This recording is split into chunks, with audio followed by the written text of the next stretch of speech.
A skill can serve you in hard times. Hi, my name is Sajaved. I'm going to show you how to make disappear the green screen effect in Adobe Premiere Pro. Say you have a footage of a dancing object with a green screen and want to overlay on another video or picture like so. You can do it easily in Adobe Premiere Pro. Let's see how to do it. I'm going to I'm just going to drag my video and a picture onto my timeline to create a new sequence.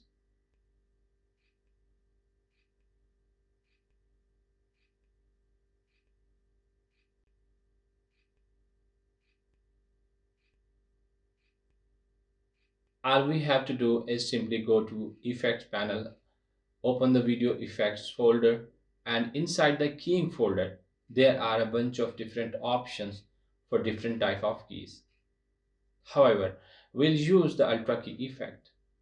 If I simply drag this key effect onto the video clip with green background and head over to the Effects control panel, here we'll see the Ultra key effect pop up and all the parameters that we can adjust. Here, the main one is the key color. So you can choose to keep any color, whether you have a blue color or a green one. But in this case, we are going to use green color. So I'm going to use my ink dropper tool to select the exact shade of green color on video clip. As we chooses the color, you see green screen basically disappear. This has done your job easier. This was basically a simple method on how to remove and choose green screen in Adobe Premiere Pro.